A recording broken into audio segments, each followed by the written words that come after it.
I never thought cleaning out my deceased grandmother's house would destroy everything I believed about my family. But there I was, 3 weeks after her funeral, standing in her dusty attic with a portrait in my hands that made my blood run cold.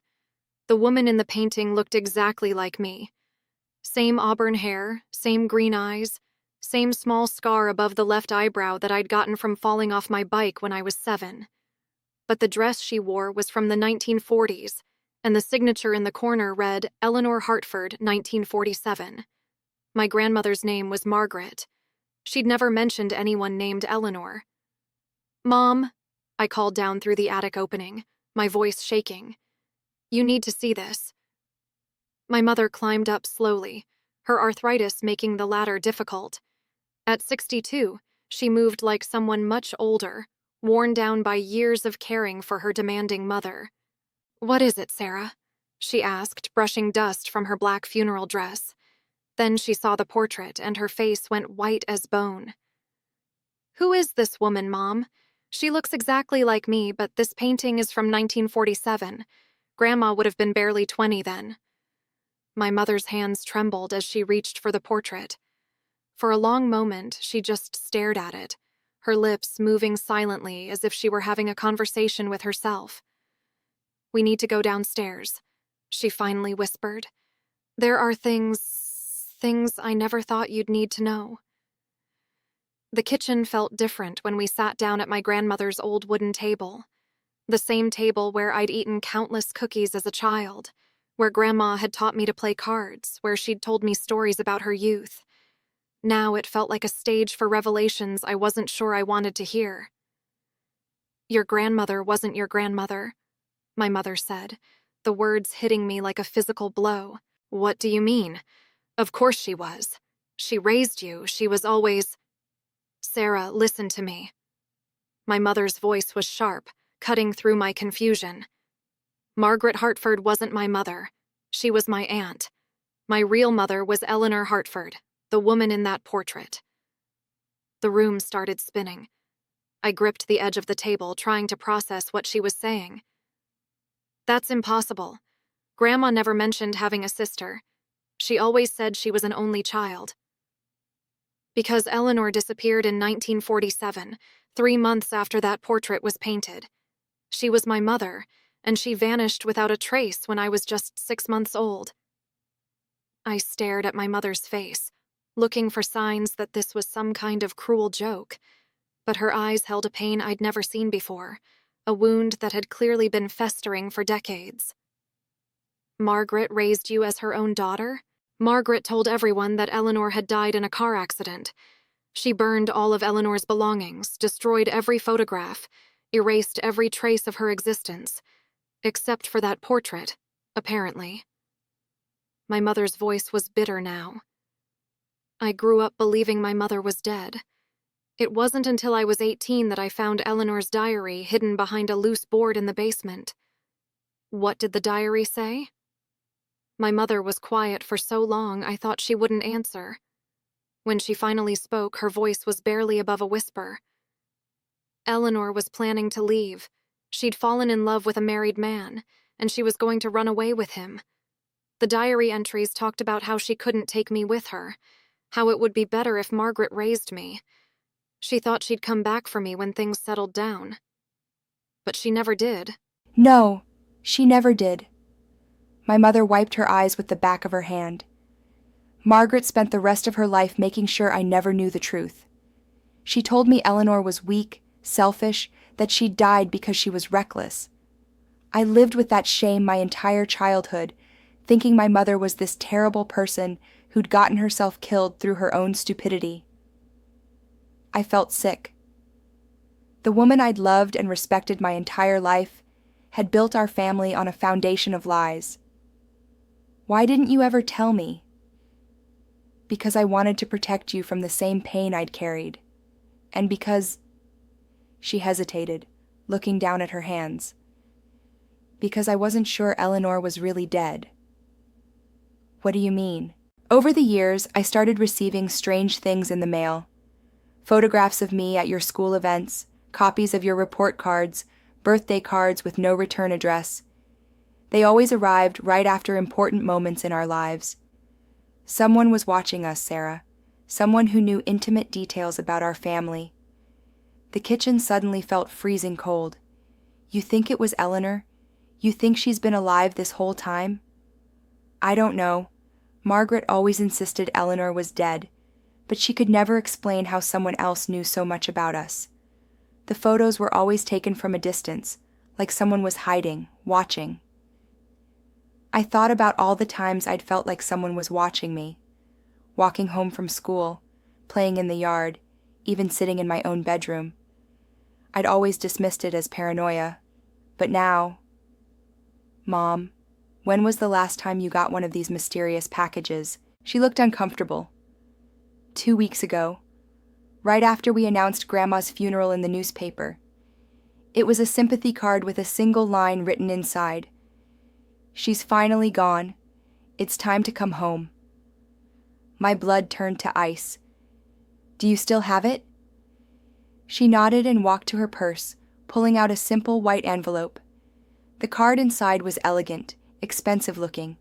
The handwriting was beautiful, old-fashioned, and it was signed with a single letter, E. We need to call the police, I said immediately.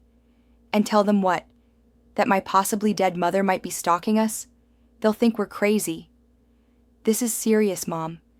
If Eleanor is alive, if she's been watching us all these years without making contact, there's something very wrong with this situation. As if summoned by our conversation, the phone rang. We both jumped, staring at it like it might explode. Answer it, I whispered. My mother picked up the receiver with shaking hands. Hello? I watched her face change, watched the color drain from her cheeks completely. Who is this? She asked, but I could see she already knew. She listened for a long moment, then slowly hung up the phone. What did they say? It was a woman's voice, older but familiar somehow. She said, I've been waiting so long to meet my granddaughter. Come to the old Hartford family cemetery at midnight. Come alone, or I'll disappear forever. Absolutely not. We're not going anywhere. This is insane. But even as I said it, I could see the desperate hope in my mother's eyes. After 62 years of believing her mother was dead, the possibility of seeing her again was too powerful to resist.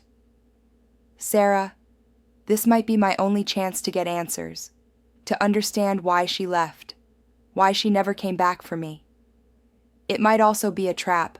This whole situation screams danger. Then don't come with me. I'll go alone. Like hell you will. That's how I found myself driving through the darkness at 11:45 p.m., my mother silent in the passenger seat, both of us heading toward what felt like our own execution. The Hartford family cemetery was on the outskirts of town, a small, neglected plot where my grandmother's relatives were buried. I'd only been there twice in my life, both times for funerals. The iron gates creaked as we pushed them open. My flashlight beam swept across weathered headstones, most of them so old the names had been worn away by decades of weather. The only sound was our footsteps on the gravel path and the distant hoot of an owl. There, my mother whispered, pointing toward the far corner of the cemetery. A figure stood by the Hartford family mausoleum, motionless as a statue. Even from a distance, I could see it was a woman with long gray hair. She wore a dark coat that seemed to absorb our flashlight beam. As we got closer, my heart started pounding so hard I thought it might burst.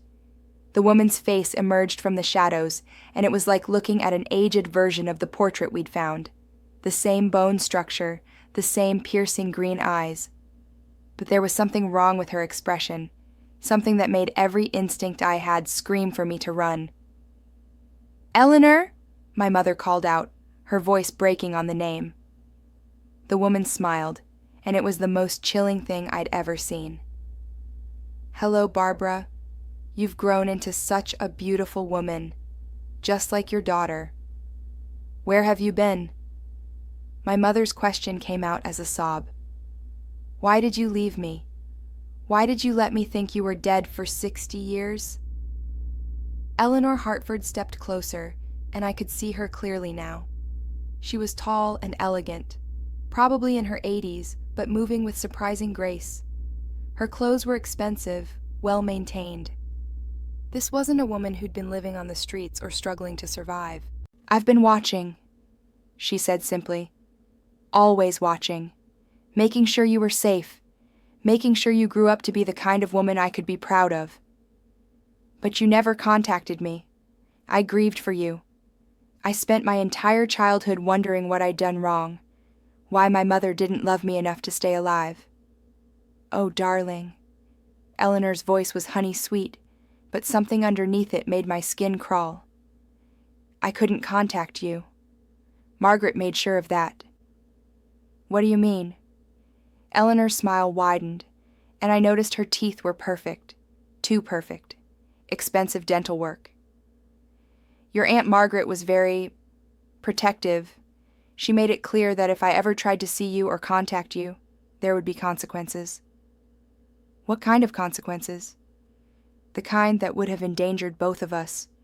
You see, Barbara, I didn't just run away in 1947.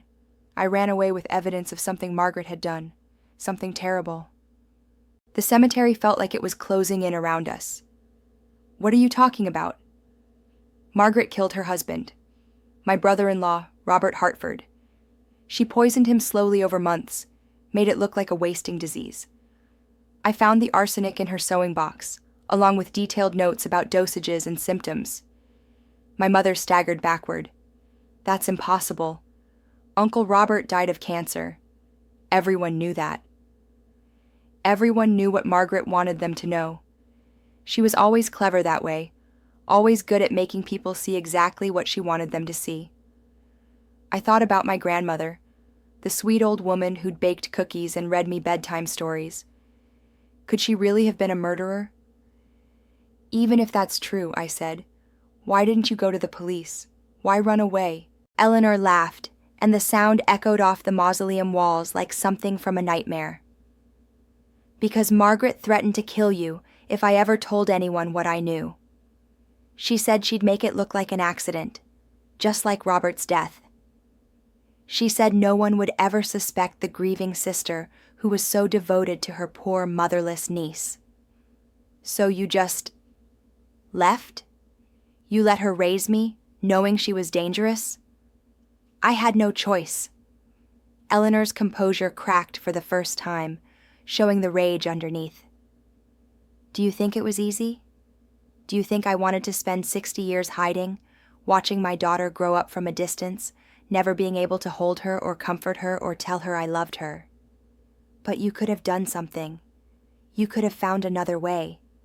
I tried." Eleanor's voice rose to almost a shout. "I tried for years to gather enough evidence to prove what Margaret had done. But she was too careful, too smart, and as the years went by, I realized something else." "What?" "I realized that maybe Margaret wasn't the only one with blood on her hands." The silence that followed was deafening. My mother and I stood frozen, waiting for the other shoe to drop. "I started researching our family history," Eleanor continued, her voice returning to that honey-sweet tone. "The Hartford family has a very interesting past, Barbara. We have a long tradition of removing obstacles." "What does that mean?" "It means your great-grandmother Adelaide Hartford didn't die in a kitchen accident. It means your great-great-grandmother Constance Hartford didn't fall down those stairs by chance. It means the Hartford women have been solving their problems with poison and accidents for generations." I felt like I was going to vomit. "You're saying it runs in the family?" "I'm saying it's what we do. It's what we've always done." Eleanor's eyes gleamed in the flashlight beam. "And Margaret wasn't the only one who inherited the talent." "What did you do?" my mother whispered.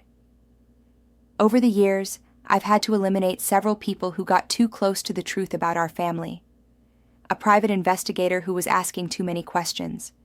A journalist who wanted to write about unsolved disappearances in our town. A few others who were becoming problematic. The full horror of the situation hit me like a sledgehammer. This wasn't a family reunion. This wasn't a grandmother wanting to reconnect with her lost family. This was a predator who'd been stalking us for decades.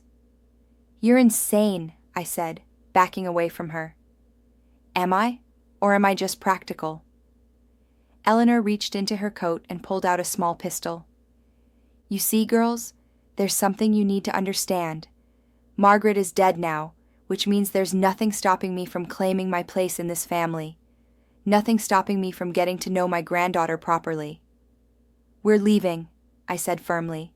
"Right now." "I'm afraid that's not possible, Sarah. You see, you both know too much now. You know about Robert, about the family tradition, about all the loose ends I've had to tie up over the years. I can't let you leave with that knowledge."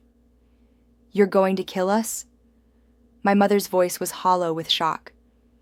"I'm going to do what Hartford women have always done when faced with a problem. I'm going to solve it permanently." That's when I made my move.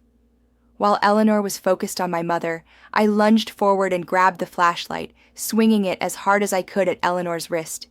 The gun went flying, landing somewhere in the darkness among the headstones. "Run!" I screamed at my mother. We ran through the cemetery like our lives depended on it, which they absolutely did.